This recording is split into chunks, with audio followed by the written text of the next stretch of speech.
Hello dear student, आपका स्वागत है हमारे चैनल में।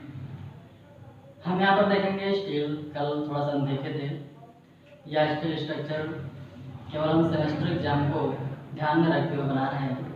जे वाला लेक्चर आएगा, ठीक है, वहाँ से आप लोग उसको दोबारा पढ़ सकते हो। तो आज हम सॉल्व करेंगे कुछ न्यूमेरिकल्स डिजाइन के आधार पर, क्योंकि हमने डिजाइन स्टेप का लिखा दिया था। डिजाइन स्टेप में हमने कुछ दिखाया था। लोड आपको गिवन है, एफआई का मान आपको दिया गया है, लेंथ दिया गया है, टाइप ऑफ सेक्शन दिया गया है। तो इसके आधार पर सेक्शन का डिजाइन कैसे करेंगे, क्लियर हुआ इसके क्लियर सेक्शन में। तो बात यह आती है कि डिजाइन स्टेप में आप सबसे पहले देखे थे एरिया, ठीक है। एरिया कैसे निकालते हैं, स्ट्रेस को एज्यूम करते थे। तो स्टेप नंबर 1 में हमने देखा था टाइप ऑफ सेक्शन के आधार पर स्ट्रेस एज्यूम कर लेते हैं, और सभी के लिए हमने स्ट्रेस को एज्यूम किया था। जैसे एंगल सेक्शन के लिए, चैनल सेक्शन के लिए, बीम सेक्शन के लिए, सबके लिए अलग अलग हमने स्ट्रेस को एज्यूम किया था, क्लियर हो। फिर उसके आधार पर हमने कहा कि जब स्ट्रेस हमें पता चल गया तो भैया लोड पहले से दिया गया था। अब लोड अपॉन स्ट्रेस करके हम क्या निकाल लेते थे, एरिया निकाल लेते थे। बता दें क्लियर हो यहाँ से, ठीक है। जब एरिया निकाल लिया गया तो मान लीजिए एक ही स्थान पर दो लोग हैं या दो मेंबर बोल दिया गया क्वेश्चन में, तो जो भी लोड आ रहा है वो दोनों लोग मिलकर बियर कर रहे हैं। हमें एक सेक्शन का चाहिए, क्यों चाहिए, क्योंकि जो स्टील टेबल होता है वह स्टील टेबल केवल एक सेक्शन के लिए दिया जाता है, ना कि दोनों सेक्शन के लिए दिया जाता है, केवल एक सेक्शन के लिए दिया जाता है। तो हमें एक सेक्शन का एरिया निकालना पड़ता है, इसलिए जो टोटल एरिया आती है उसको हम नंबर ऑफ सेक्शन से भाग देकर एक खंड का क्षेत्रफल ज्ञात कर लेते हैं, क्लियर। या दूसरा हमने क्या कहा था कि टाइप ऑफ सेक्शन के आधार पर सिलेंडरनेस रेशियो एज्यूम कर लेते हैं, अर्थात लैम्डा का मान लेते हैं, ठीक है। लैम्डा का मान एंगल सेक्शन के लिए, चैनल सेक्शन के लिए, आई सेक्शन के लिए हमने लिखा दिया था, वहां से हम ले लेते हैं, ठीक है। अब जब वहां से उठाया गया तो हम कह रहे हैं क्या कि जब हमें लैम्डा का मान पता चल गया तो हम जानते हैं कि lambda is equal to L effective upon r minimum. L effective आपको गिवन रहेगा, आर आपने एज्यूम कर, लैम्डा आपने एज्यूम कर लिया है। यहां से हम लिस्ट रेडियस ऑफ जाइरेशन निकाल सकते हैं, किसका मान, आर का मान, क्लियर हुआ। अब एरिया पता चल गया, आर का मान पता चल गया, इन दोनों के आधार पर हम जाते हैं, ठीक है, स्टील टेबल में, जो कि आईएस कोड 800-1984 के अंतर्गत रखा जाता है, ठीक है। और उसी टेबल के अनुसार हम सेक्शन का चयन करते हैं, बता क्लियर हो। जब सेक्शन का चयन हमने कर लिया, अब उस सेक्शन का हमें स्ट्रेंथ भी निकालना है, क्योंकि हमें देखना है कि गिवन लोड को यह स्ट्रेंथ बियर कर पाएगा कि नहीं कर पाएगा। हमने, ठीक है, एक स्ट्रक्चर हमने डिजाइन कर दिया, हमने कहा इस पे 200 किलोग्राम का भार आ रहा है, लेकिन जो सेक्शन डिजाइन किया गया हम क्या मान रहे हैं कि यह सेक्शन केवल और केवल 180 किलोग्राम का ही लोड बियर कर सकता है, अर्थात इसकी जो स्ट्रेंथ है, कैपेसिटी है, वह 180 किलोग्राम है। हम कह रहे हैं अप्लाइड लोड यहाँ पर 200 है, जबकि कैपेसिटी इसकी जो है 180 है। क्या है, सेफ रहेगा, हम कहेंगे फेल कर जाएगा, क्यों, आने वाला ज्यादा है, संभालने वाला कम है, हम कहेंगे तुरंत फेल कर जाएगा। अब इसके लिए हम क्या करेंगे, तुरंत नए सेक्शन का डिजाइन करेंगे, और उसको हम कहते हैं क्या, रीडिजाइन। तो हम कहेंगे कि स्ट्रेंथ की कैपेसिटी हमेशा अधिक होना चाहिए गिवन लोड से, बता रहे, क्लियर हुआ। तो ये हमने कल वाले लेक्चर में देखा था, आज हम तुरंत क्वेश्चन को देखेंगे। हम मान लेते हैं कि हमारे पास, ठीक है, कोई स्ट्रट है और इस स्ट्रट का हमें क्या करना है, डिजाइन करना है, ठीक है। कह रहा है क्वेश्चन में कि कितना ले ले भाई, चलो 140 किलो न्यूटन के लोड को बियर करने के लिए, ठीक है। हम क्वेश्चन लिखा ले रहे हैं, बोल रहे हैं, आप लिखना को लिख लीजिएगा। ये लोड आप कुछ भी ले सकते हो, ऐसा नहीं जो हम मान रहे हैं वो लीजिए, ठीक है। समझिए, बस हमने कहा है, सिर्फ समझिए, ठीक है। कैलकुलेटर, हाँ आज है कैलकुलेटर, हम थोड़ा सा सॉल्व भी करेंगे, आप लोग कैलकुलेटर लेकर के बैठिएगा, ठीक है।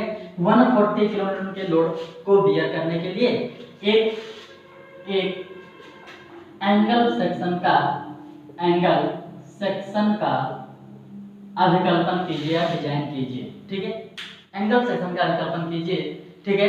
अब बात यहाँ पर आ रही है कि लोड हमें गिवन हो गया, टाइप ऑफ सेक्शन भी गिवन हो गया, किसका हमें चयन करना है, किसका विकल्पन करना है, एंगल सेक्शन का, कि इस लोड को बियर करने के लिए कौन सा एंगल सेक्शन यूज किया जाए। आइए से 50x30 यूज किया जाए, आइए से 90x90 यूज किया जाए, आइए से 110x10 यूज किया जाए, आइए से 130x110x10 12 15 क्या यूज किया जाए, हमें वही साइज यहाँ पर दिखाना है, क्लियर हुआ। लेग लेंथ को दिखाना है और उसकी थिकनेस को दिखाना है, ठीक है। हम भैया इतने लोड को अगर बियर कराना है तो इस साइज का एंगल सेक्शन लगाइए और इस एंगल सेक्शन पर आने वाले लोड को आसानी से बियर किया जा सकता है। क्लियर हुआ? तो हमें उसी के लिए करना है, डिजाइन करना है। क्लियर हुआ? फिर यहाँ पर कहा कि जो इसकी लेंथ है, जो इसकी लेंथ है एंगल सेक्शन की जो लेंथ है, ठीक है, वो लेंथ यहाँ पर बोल दिया कितना मीटर है, 3 मीटर। कितना बोल दिया गया? 3 मीटर। हमने कहा एंगल सेक्शन यदि किसी कंप्रेशन मेंबर के रूप में केवल एक एंगल को यूज किया जाए, दो एंगल को यूज किया जाए या किसी एंगल को यूज किया जाए तो उसे हम एंगल स्ट्रट कहते हैं। क्लियर हुआ? कहाँ पर पढ़े थे? लेक्चर नंबर 2 में पढ़े होंगे, लेक्चर नंबर 1 में पढ़े होंगे। वहां पर आपको बताया गया था क्या, यदि कंप्रेशन मेंबर के रूप में किसी एंगल सेक्शन का यूज किया जाए तो उसे हम क्या कहते हैं? ठीक है, एंगल स्ट्रट कहते हैं। उसे हम क्या कहेंगे? एंगल स्ट्रट कहेंगे। क्लियर हुआ? तो यहाँ पर हम कह रहे हैं क्या कि एंगल सेक्शन का डिजाइन करना है, अर्थात यह भी तो एक प्रकार से एंगल स्ट्रट है। क्या है? ये भी एक प्रकार से एंगल स्ट्रट है और उसकी जो लेंथ दिया गया है वो 3 मीटर। हम जाएंगे कहाँ पर? एंगल स्ट्रट का सिरे की स्थिति के आधार पर जो हमने टेबल बनाया था उस टेबल के आधार पर हम देखेंगे कि एक रिवेट है तब कितना लिया जाएगा, दो रिवेट है तब कितना लिया जाएगा। तो देखो सिंपल भाषा में एक चीज हम आपको बता रहे हैं, इतना ध्यान रखना, चाहे वो दो एंगल सेक्शन हो चाहे वो एक एंगल सेक्शन हो, ठीक है, ये आपके हम बोर्ड के लिए बता रहे हैं। बाकी जे के लिए आपको जो टेबल बनाया है उसको आप रखना पड़ेगा, याद करना पड़ेगा, ठीक है, लेकिन यहाँ से आपको थोड़ा सा राहत मिलेगी। हमने कहा चाहे वो एक एंगल सेक्शन हो चाहे वो दो एंगल सेक्शन हो, ठीक है, दो है तो चाहे वो गजेट प्लेट के एक ओर हो चाहे वो गजेट प्लेट के दोनों ओर हो, ठीक है। आपको ध्यान सिर्फ इतना देना है कि एक रिवेट द्वारा जुड़ा है कि दो रिवेट द्वारा जुड़ा है। क्लियर हो? अगर वो एक रिवेट द्वारा जुड़ा है तो उसकी इफेक्टिव लेंथ, ठीक है, उसकी इफेक्टिव लेंथ उसके लेंथ के बराबर ही लिया जाएगा, अर्थात इफेक्टिव लेंथ में कोई भी चेंजिंग नहीं किया जाएगा। कब? जब एक रिवेट द्वारा जुड़ा हो।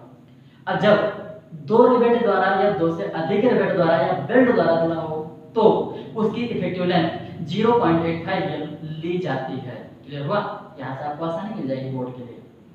जिसमें हमने लेंथ को चेंज किया उसके लिए हम सिग्मा एसी 80% लेंगे, और जिसमें हमने लेंथ को जिसमें लेंथ को चेंज किया गया उसके स्ट्रेस में हम कोई भी चेंज नहीं करेंगे, जबकि जिसके लेंथ को हमने चेंज नहीं किया उसका स्ट्रेस 80% लिया जाएगा। अर्थात अगर एक रिवेट है तो ये L is equal to L और सिग्मा एसी आपका 0.8 सिग्मा एसी लिया जाएगा। क्लियर हुआ? अगर यहाँ से आपको समझ नहीं आया, आपको पीछे टेबल में लिखा है, वहां से जाके देखिएगा। क्लियर हुआ? ठीक है, आपको सिर्फ इतना रखना, एक रिवेट लगेगा तो L is equal to L और जबकि सिग्मा एसी जो होगा 0.8 सिग्मा एसी रखे। अगर दो रिवेट है या दो से अधिक रिवेट है, दो रिवेट है दो से अधिक रिवेट है तो L is equal to L नहीं सॉरी यहाँ पर 0.85 L, ठीक है, और जबकि सिग्मा एसी यहाँ पर क्या होगा? सिग्मा एसी के बराबर लिया जाएगा। ठीक है, ये कहीं लिखा नहीं है, ठीक है, ये हमारा हमको कह रहा है जितने क्वेश्चन लगाए हैं ये सारे क्वेश्चन लगभग इसी पे हो जाते हैं। क्लियर हुआ? तो ये चीज आप अप्लाई वहां पर कर सकते हो। ठीक है, चलिए क्वेश्चन हम पूरा करते हैं। कितना दे गया है, यहाँ से एंगल सेक्शन का डिजाइन करना है और हम यहाँ पर कुछ नहीं दे रहे हैं, और यहाँ पर हम कुछ नहीं दे रहे हैं, ना तो हम यील्ड स्ट्रेस का मान दे रहे हैं, ना तो हम फेस मटेरियल का कोड दे रहे हैं, अर्थात ग्रेड दे रहे हैं, वो ग्रेड आपको एज्यूम करना है। क्लियर हुआ?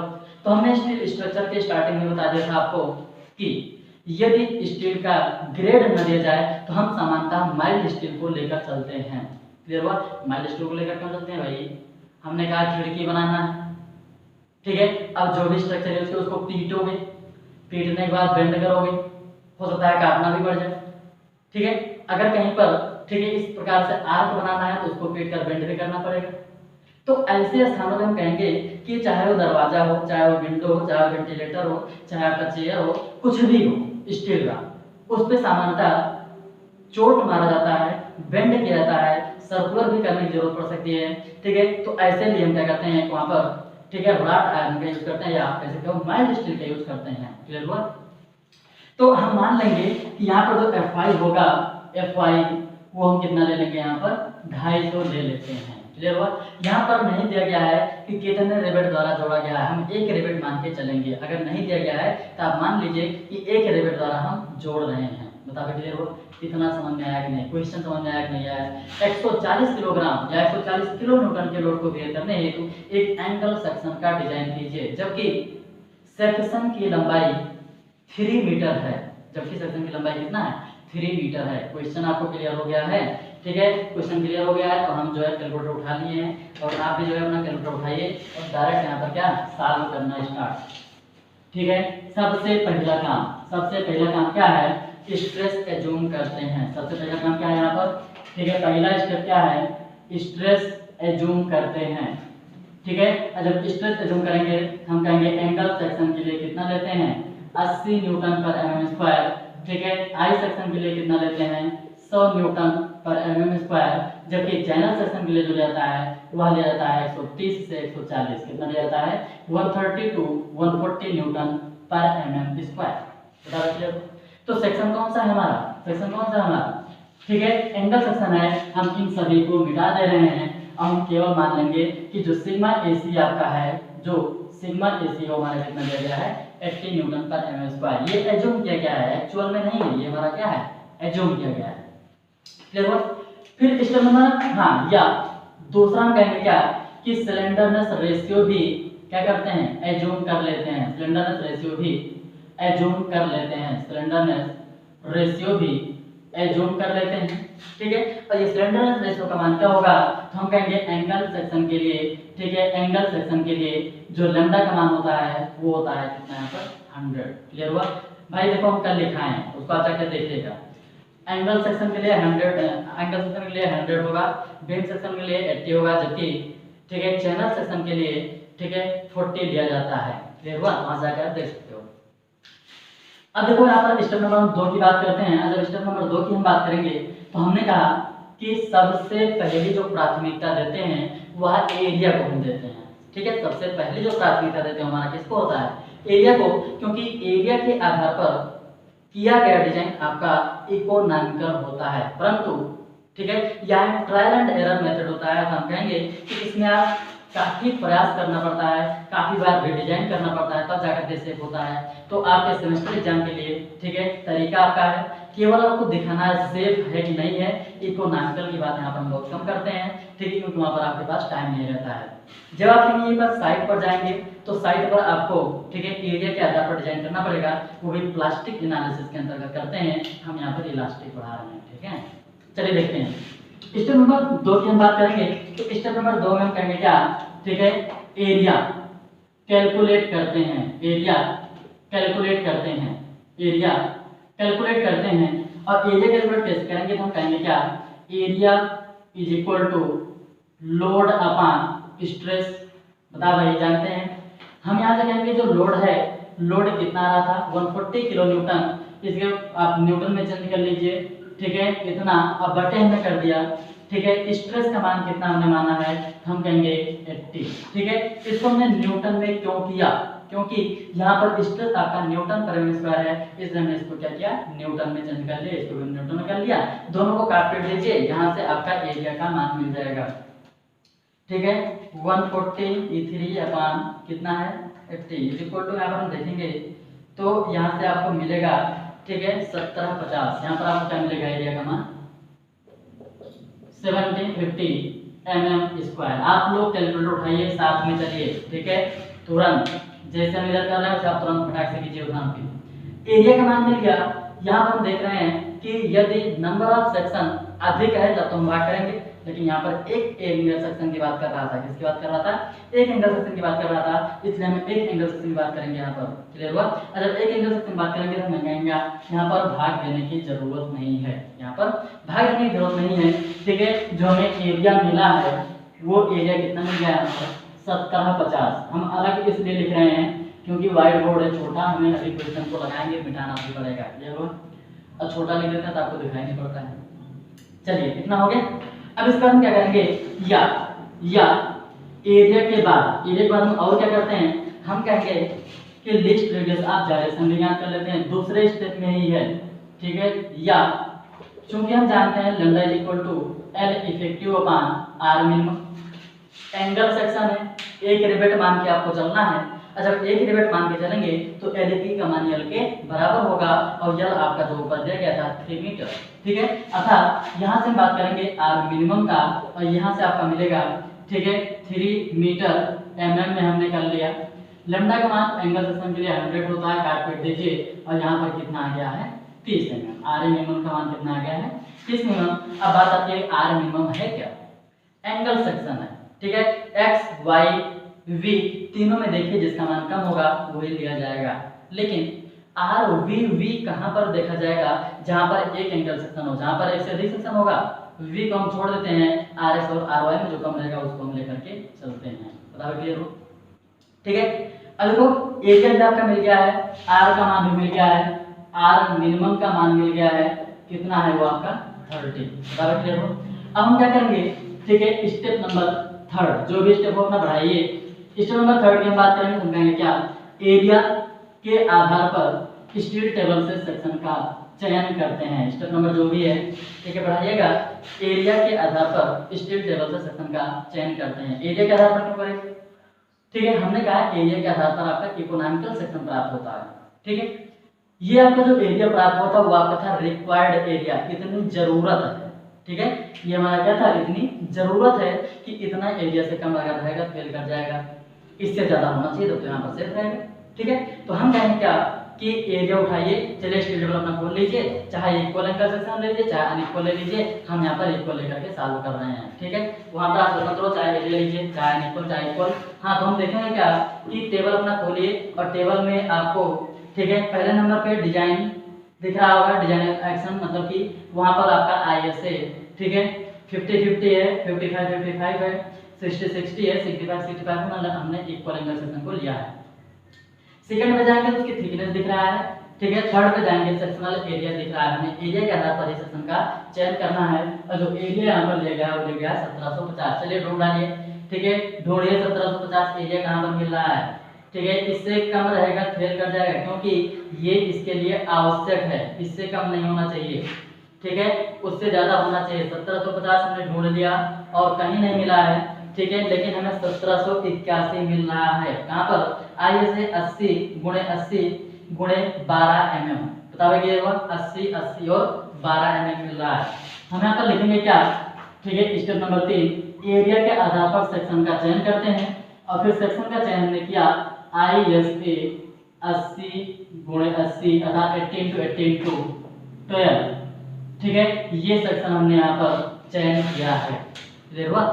उसका जो एरिया है वो एरिया यहाँ पर 1781 mm² है, एरिया उसके लिए कितना है 1781 mm²। क्लियर हुआ। इसके आसपास और क्या मिल रहा था, 1702 मिल रहा है, 1703 मिल रहा है, ठीक है। तो 1702 1703 हम कहेंगे कि इससे कम है और वो हमारा फेल करने के चांसेस में रहेगा। बता क्लियर हो। तो इसके आधार पर हम सॉल्व करेंगे, हम कहेंगे एरिया में तो सेल्फ हो रहा है, अब आर मिनिमम भी मिला लीजिए, ठीक है, आर मिनिमम यहाँ से मिला लीजिए। वैसे ज्यादातर केसों में हम कहेंगे क्या कि आर मिनिमम के आधार पर लेता है, नहीं तो ये फेल करने के चांसेस बढ़ जाते हैं, ठीक है। तो अब यहाँ से पहले सॉल्व करते हैं, उसके बाद हम अगर फेल करेगा तो हम आपको दिखाएंगे कैसे आप लोग नहीं फेल करेगा। चलिए पहले हम सॉल्व करते हैं। जब इसको हम सॉल्व करेंगे तो हम कहेंगे क्या कि अब स्टेप नंबर 4 हम देखते हैं और उसकी ज्योमेट्रिकल प्रॉपर्टी लिख लेते हैं। क्या लिखते हैं, इसकी ज्योमेट्रिकल प्रॉपर्टी लिख लेते हैं। ज्योमेट्रिकल प्रॉपर्टी लेते हैं और ज्योमेट्रिकल प्रॉपर्टी में कौन कौन सा लिखा जाएगा, ए आपका होगा 1781 mm², IXX और IYY, ठीक है। तो देखो यहाँ पर क्या है, आपको छूट मिल जाती है थोड़ा सा। अगर एक सेक्शन है, चाहे वो एंगल सेक्शन हो, चाहे वो आई सेक्शन हो, चाहे वो चैनल सेक्शन हो, अगर ओनली वन यहाँ पर यूज किया गया है, हम कहेंगे इन दोनों में से जो कम हो वही आप ले लीजिए। तो हम देखेंगे यहाँ पर IX और IY दोनों का मान आपस में क्या होगा, बराबर होगा। क्यों, क्योंकि इक्वल एंगल सेक्शन को हमने यहाँ पर यूज किया है। अगर अनइक्वल एंगल सेक्शन को यूज करोगे तो IYY का मान कम होगा RXX से। बताओ क्लियर हो। तो क्या हमें मोमेंट ऑफ इनर्शिया की जरूरत पड़ेगी, हम कहेंगे बिल्कुल नहीं, क्योंकि एक सेक्शन है जरूरत नहीं पड़ेगी। लेकिन फिर भी यहाँ पर लिखेंगे और लिखेंगे हम I minimum is equal to, तो चलिए अपना टेबल उठा के देखिए, टेबल नंबर 6 में जाकर के देखेंगे तो आपको मिल जाएगा 24.2, ठीक है, सॉरी 24.2 नहीं 101.9, ठीक है, 101.9 और गुणे 10⁴ mm की पावर 4। अपना टेबल उठा के रखिए अपने पास, ठीक है, क्योंकि टेबल हमारे पास है। क्वेश्चन आपको शायद क्वेश्चन समझ में आ लीजिए, बस क्वेश्चन किसी भी प्रकार का हो क्वेश्चन आप सॉल्व कर डालोगे। हो गया टाइम का मान। फिर आज हम आर मिनिमम का मान भी लेंगे और आर मिनिमम का मान टेबल नंबर जाइए अपना 7 में, टेबल नंबर 7 में जाएंगे और वहां से आपको मिल जा रहा है 23.9 कितना मिल जा रहा है 23.9। उसके बाद हम बात करेंगे, ठीक है, उसके बाद हम बात करेंगे यहाँ से स्टेप नंबर 5 की। और स्टेप नंबर 5 पे हम सिलेंडर में सब रेशियो निकालेंगे। ऊपर हमने माना था, माना नहीं, आपको निकालना है। सिलेंडर में रेशियो निकालेंगे और इसका हम जानते हैं L effective upon r minimum, और एल इफेक्टिव का मान यहाँ पर, ठीक है, एल के बराबर होगा, अभी आप ऊपर यूज किए थे। और यहाँ पर मान आएगा 23.9, इसको काट कर दीजिए। कुछ लोगों के दिमाग में आएगा भैया 23.9 है, काहे ना इसको 24 ले लिया जाए, नहीं, बढ़ाना नहीं, ठीक है। तो इसको हम काटेंगे पीटेंगे तो यहाँ पर आपको मिलेगा, ठीक है, कितना है 3000। उसके बाद भाग कर रहे हैं हम 23.9 से, और यहाँ पर आपका मिल रहा है लैम्डा का मान 125.52, 125.52। बताओ भाई क्लियर हुआ? ये लैम्डा का मान यहाँ से मिला। इसको हम तोड़ सकते हैं, हम लिखेंगे 120 प्लस 5.52। बताओ भाई क्लियर हुआ?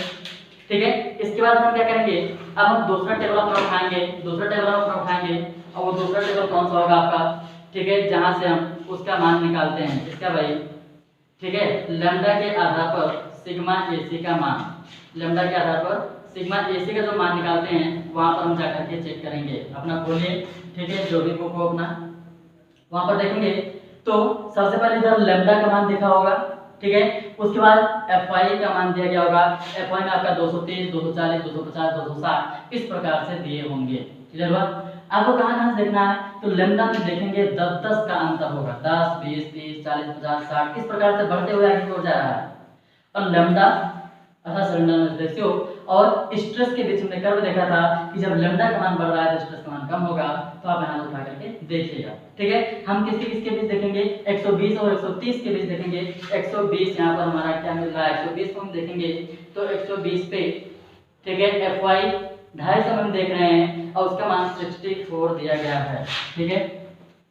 लैम्डा सिग्मा एसी हम देख रहे हैं 120 के लिए, 130 के लिए इसका मान, हाँ, हम क्या मान के चल रहे हैं यहाँ पर, एफवाई 250 मान के चल रहे हैं। अगर नहीं देगा तो आप मान के चलिएगा, ठीक है। 120 के लिए जो आपका दिया गया है कोड में वो देगा 64, ये आपका देगा है 57। क्लियर हुआ? एक क्वेश्चन हम पूरा करवा रहे हैं, बाकी हम क्या करेंगे, आपको देंगे क्वेश्चन, आप लोग कीजिएगा। इतना हुआ। अब इसके आधार पर हम क्या करेंगे कि सिग्मा एसी का एक्चुअल हम मान निकालेंगे, और ये सिग्मा एसी का मान कैसे निकलेगा, तो हम कहेंगे इन दोनों का डिफरेंस देख लीजिए, क्योंकि अगर एक लैम्डा में एक का परिवर्तन हो रहा है तो सिग्मा एसी हमारा क्या हो रहा है, घट रहा है। अगर लैम्डा का मान एक बढ़ रहा है तो सिग्मा एसी यहाँ पर घट रहा है। इन दोनों को घटाइए, और जब इन दोनों को हम घटाएंगे तो यहाँ पर -10 आएगा और यहाँ पर आपका कितना आएगा, 7 आ जाएगा, ठीक है। अर्थात हम कह रहे हैं क्या कि लैम्डा के स्थान पर -10 आ रहा है, यहाँ पर 7, अर्थात हम कहेंगे कि 1 = 7/10 वो भी किसमें, माइनस में, अर्थात एक लैम्डा में जो भी आपका डिफरेंस हो रहा है वो कितना हो रहा है, -0.7 का। अर्थात हम कहेंगे क्या, उठा के यहाँ पर रखिए, क्योंकि हम जानते हैं लैम्डा = 120 प्लस 5.52। अब इसके लिए हम सिग्मा एसी की बात करेंगे तो 120 के लिए आपको पता है कितना है, 64, ठीक है। प्लस प्लस नहीं होगा क्योंकि माइनस होगा। अगर एक लैम्डा बढ़ेगा, एक लैम्डा यहाँ पर बढ़ रहा है तो सिग्मा एसी में कितना अंतर हो रहा है, 0.7 का। तो हमें एक बार याद कर लेना का, ये हमेशा चलेगा नहीं, ठीक है। 10-10 के अंतराल पर सिग्मा एसी मान चेंज होता है, तो आप टेबल से उठा के ही रख सकते हैं। क्लियर हो? यहाँ पर माइनस प्लस माइनस का मल्टीप्लाई होगा, माइनस हो जाएगा 5.52 इंटू 0.7, ठीक है। हम यहाँ से सिग्मा एसी का मान निकाल लेंगे। सिग्मा एसी का मान निकाल लीजिए। सिग्मा एसी मान कितना होगा, हमें मिल रहा है 64 माइनस में, ठीक है, 5.52 इंटू, ठीक है, कितना है 0.7 इक्वल हमने किया, यहाँ से आ गया आपका 60.136, अर्थात यहाँ पर आएगा हमारा 60.136 न्यूटन पर एमएम स्क्वायर। हमने कहा जिसमें लेंथ में कोई भी परिवर्तन न किया जाए उसका स्ट्रेस 80% लिया जाता है, अर्थात सिग्मा एसी डैश की हम बात करेंगे 0.8 सिग्मा एसी होगा, और इसी में आप 0.8 से गुणा कर दीजिए। इसी में जो वैल्यू आपके पास आया है, ठीक है, उसी में आप क्या कीजिए 0.8 से गुणा कर दीजिए, और वहां से आपका मिल जाएगा 48.1 48.1 न्यूटन पर एमएम स्क्वायर।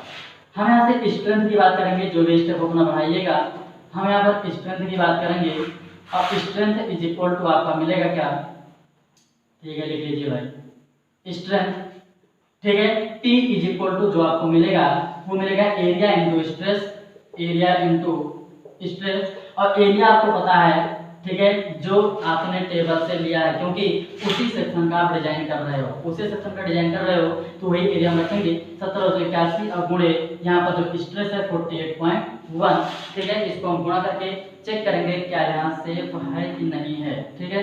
1781 और इसको जो हम सॉल्व कर रहे हैं तो ये कुछ आया है 85, हाँ, डिवाइडेड बाई P3 कर देते हैं, ठीक है। और जब 3 करेंगे मतलब वही 10 घटाते हैं तो ये आ रहा है 85.68, क्लियर हुआ। ये कितना आ रहा है 85.68, अपना सॉल्व कर लीजिएगा भाई, किलो न्यूटन। हम कह रहे हैं ये कितना लोड बेयर कर रहा है, बस ये जो हमने सेक्शन यूज किया है, यह सेक्शन कितना लोड बेयर कर रहा है, सिर्फ इतना कर रहा है। अब बता भाई आने वाला लोड कितना है, यहाँ पर 140, बेयर कितना कर रहा है, इतना। अब यहाँ पर हम कहेंगे क्या कि भाई ये तो फेल कर रहा है, ये तो यहाँ पर क्या कर रहा है, फेल कर रहा है, हमें पुनः रिडिजाइन करना पड़ेगा, क्लियर हुआ। तो हम आपको बता रहे हैं क्या कि अगर आप एरिया के आधार पर क्वेश्चन का सॉल्व करेंगे तो लगभग 90% क्वेश्चन ऐसे होते हैं जो कि फेल कर जाते हैं। तो उसके लिए आपको क्या मान लेना है, जो आर मिनिमम का मान आया था उस आर मिनिमम के आधार पर सेक्शन का पुनः रिडिजाइन करेंगे, क्लियर हुआ। अब देखिए मान लीजिए आप एग्जाम में सॉल्व कर रहे हो, ठीक है, अब बदकिस्मती से फेल कर गया, मान लीजिए बदकिस्मती से फेल ही कर गया, तब आप क्या करेंगे, पुनः यहाँ पर लिखेंगे रीडिजाइन करने पर, रीडिजाइन करने पर, और उसके बाद इसको आपको छोड़ देना है, ठीक है। उसके बाद क्या करना है, इसको छोड़ देना है, नंबर आपका पूरा मिलेगा। लेकिन अगर ये आप नहीं लिखे हो तुरंत इसको क्या करेंगे, क्रॉस कर देंगे, मतलब यहाँ पर, ठीक है। तो अगर आपके पास टाइम है तो पूरा कीजिएगा, टाइम नहीं है तो कोई दिक्कत नहीं है। अब रीडिजाइन कैसे करेंगे, सेक्शन को हायर सेक्शन का चयन कीजिए। हमने सेक्शन कैसे चयन किया था, 80 80 12 का। अब यहाँ पर हम हायर सेक्शन का चयन करेंगे। हायर सेक्शन का मतलब क्या, इससे बड़ा सेक्शन यूज करेंगे, क्योंकि एरिया हमने 1750 लिया आया था, 1781 लिया, फेल कर गया, ठीक है। अब हम इससे बड़ा सेक्शन का चयन करेंगे और उससे बड़ा सेक्शन हमारा क्या होगा, ठीक है। चलिए स्टेट लेवल में फिर जाइए और वहां से ढूंढिए, ठीक है, वहां से ढूंढिए कि RVV का मान 30 के आसपास किसका है, ठीक है। क्यों, एरिया के आधार पर फेल कर गया था, अब हम किसके आधार पर लेंगे, इसके आधार पर। ये बोर्ड के लिए हम बता रहे हैं, बाकी अगर आप साइट पे कर रहे हो रियल लाइफ में तो वहां पर आपको एरिया धीरे धीरे धीरे धीरे ग्रेजुअली बढ़ाना, ये नहीं कि इस पे फेल कर गया 17 कैसे फेल कर गया, अब लाओ उठा करके हम रख दें कितना 3000 एरिया, नहीं, ये अनइकोनॉमिकल होने के चांसेस रहेंगे। तो 1781 में फेल किया, 1782 लीजिए, 18 लीजिए, 1850 लीजिए, 1900 लीजिए, 1950 लीजिए, 2000 लीजिए, इस प्रकार से धीरे धीरे आप आगे की ओर बढ़ेंगे, क्लियर हुआ। लेकिन बोर्ड में आपके पास टाइम नहीं रहता है, तो उसके लिए कहेंगे क्या कि आपको सेव करके दिखाना है, वहां पर आप पैसे का चिंता मत कीजिए, ठीक है। तो उसके लिए हम कहेंगे क्या कि जो भी यहाँ पर आर मिनिमम है, अब इसके आधार पर हम सॉल्व करेंगे, ठीक है। और इसके आधार पर आर मिनिमम का उठाइए टेबल नंबर 8 में, टेबल नंबर 8 में जाकर देखेंगे तो आपको 29.3 मिल रहा है, ठीक है। ISA 150 गुणे 150 गुणे 10, ठीक है। और उसके बाद फिर कहाँ मिल रहा है, 39 मिल रहा है, 39 38, ठीक है, बहुत ज्यादा मिल रहा है। तो 30 के आसपास में जो आपको मिल रहा है वो मिल रहा है 29.1, ठीक है, 29.1। और वहां पर ISA 150 गुणे 150 गुणे 18 mm का यूज किया गया है, ठीक है। और उसका जो एरिया है, उसका जो एरिया है वो एरिया यहाँ पर कितना दिया गया है 5079, अर्थात हम कहेंगे 5079, तो एरिया तो बहुत ज्यादा हो रहा है। फिर उसी में देखेंगे, ठीक है, उसी में फिर देखेंगे तो ISA, ठीक है, ISA 2903 नहीं, ISA 150 गुणे 150 10 mm की थिकनेस है जिसका एरिया 2903 लिया गया है, ठीक है। अब उसका जो भी लीस्ट रेडियस ऑफ डायरेक्शन है वो है 29.3, क्लियर हुआ। टेबल आपको देखना हमने बता दिया था पहले ही, तो उसी टेबल के आधार पर सेक्शन का हम चयन करेंगे। जब सेक्शन का चयन करेंगे तो हम टेबल से लिख रहे हैं यहाँ पर ISA 150 × 150 × 10, क्लियर हुआ। ये सेक्शन का हमने चयन किया है, ये सेक्शन हमने चयन किया है। और इसका जो एरिया है, ठीक है, हाँ, ज्योमेट्रिकल प्रॉपर्टी लिख रहे हैं, ज्योमेट्रिकल प्रॉपर्टी लिख रहे हैं, लिख देते हैं भाई। जो अभी ऊपर हम किए थे वही सारा प्रोसेस यहाँ पर भी करेंगे हम।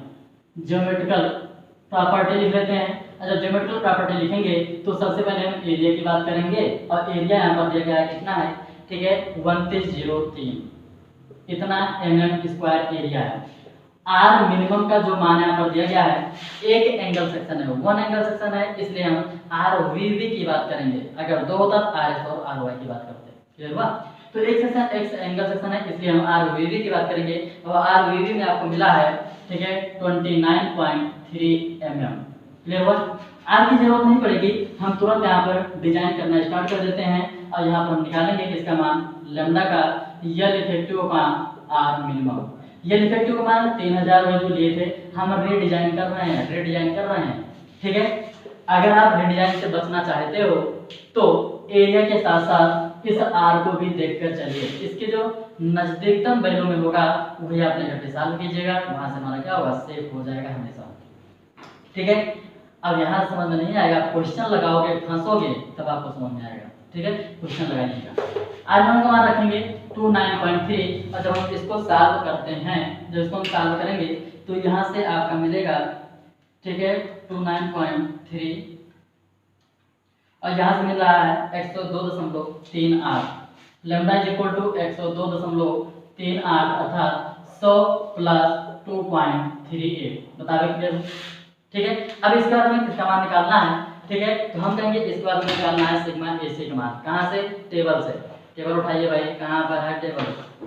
ठीक है, टेबल अपना उठा के रखिएगा अपने सामने, टेबल उठा के देखिए। यहाँ पर हम देखेंगे, इधर हम लिख रहे हैं लैम्डा, इधर हम लिख रहे हैं सिग्मा AC। ठीक है, हम देखेंगे पहले 100 के लिए, फिर 110 के लिए।